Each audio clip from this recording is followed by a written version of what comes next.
let's talk about Nevada. And like, so we talk about having tough schedules for having tough out of conferences, which this does check the box relative to Nevada, right? And then you also talk about having tough in conference matchups, which, yeah, they do, like relative to the schedule because they're from the Mountain West, okay? But also, unique circumstances are also what play into tough schedules. This is a 13 game schedule, 13 game schedule. Because you're looking at this graphic right here, and you're like, okay, I only see one bye. You're like 13 games. You're like, oh, but there's a week zero game. So where's the second bye? Well, it's right in between week 11 and week 13, right there between Boise State and Air Force. That is a tough way to end your schedule, man. You have 7 straight games, and then you get a bye, and then you play UNLV at UNLV. That's nuts, dude. This is we haven't even talked about out of conference yet. If you're listening on Spotify, you haven't even heard us mention these teams. If you're looking at the screen on YouTube, you can see that it's SMU, who, by the way, it's a Power Five team right now. Don't know if you knew that. Troy, who, yeah, sure, no more John Summerall, but Jared Parker, look, they always have talent in Troy. All right, since they've been in Division 1 football, they've had talent there, and bigger, Mhm. more physical guys. They could be pretty good this year, uh, relative to like some other P5 teams that you could play. Georgia Southern, yeah, they're going to lose a ton of guys. I I don't know how good what's his name is there. Uh,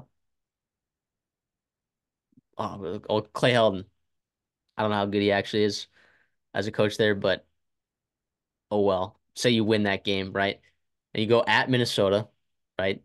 Which it's a Power Five school. It's a Big Ten school. You know, that's not a game you're expected to win. You're going to be double-digit dogs on that game and on the road, right? That's not going to be easy.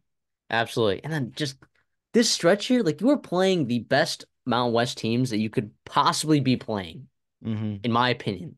Like, except you miss on Washington State. The That's it. only That's and you're avoiding going to Wyoming because nobody wants to do that. Yeah, it's yeah. If you're a Mountain West fan, you know that going to Laramie is absolute trouble. So San Jose State, who was nuts last year, by the way, if you don't remember. Now they don't have Brent Brennan there anymore. Cordiero's gone as well, but I believe Kerry Robinson comes back as well. Plus, uh, they got a nice receiving core over there as well. It should be pretty decent. Oregon State, who's essentially a Power Five team. Fresno State, which is as P5 as G5 teams get these days. At Hawaii, which yeah, sure, Hawaii, Timmy Chang, whatever you want to say about him. At Hawaii, you got to travel, you got to fly to Hawaii. That's tough, right? Colorado State, which I am a believer in Jay Norvell there. I think he's got something cooking over there. I think they could be pretty good this year. You play them, you go to Boise State, who, by the way, has Malachi Nelson now. Like, what are we talking about here? That's nuts. Air Force, we know that they're just Troy Calhoun's got his boys firing over there, and then UNLV with Barry Oden. So it's like this is a tough schedule. You pointed this out to me the other day, and then I went and took a look at it, and I was like, wow, you're right. This is a gauntlet schedule for a Mountain West team, I believe.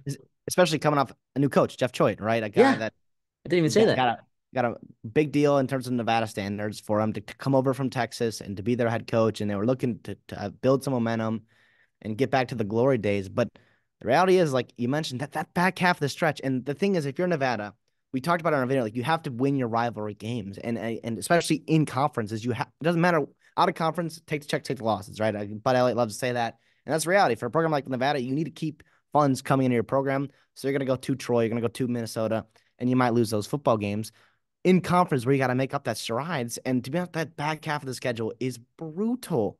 Is brutal. Hawaii and Colorado State are the only teams that you feel the best about, right? And we you mentioned Timmy Chang. I love Jay Norvell, right? Those are not easy wins at all. And by the way, Jay Norvell coming home to Nevada, where he used to coach as well, Mountain West.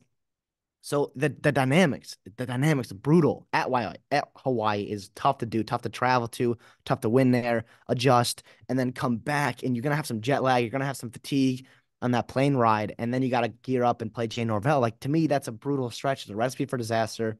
Year one for Jeff Choate, who's trying to build a culture, trying to bring together a good coaching staff, which we talked about, which I do really like. But you also like to make a bowl game, and the schedule in year one is not ideal. Is not ideal. And obviously we talked about Oregon State coming in, Mountain West not making it easier for a program like Nevada to make a bowl game. Yeah, absolutely. And he's inheriting a team that's gone 2-10 in the last 2 years, and it now I was looking at some beat writers there that are more in tune, more plugged in this program than we are, right?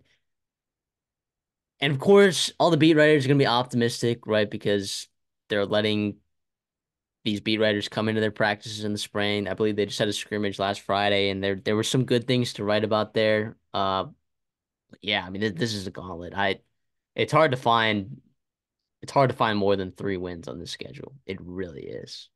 Yeah.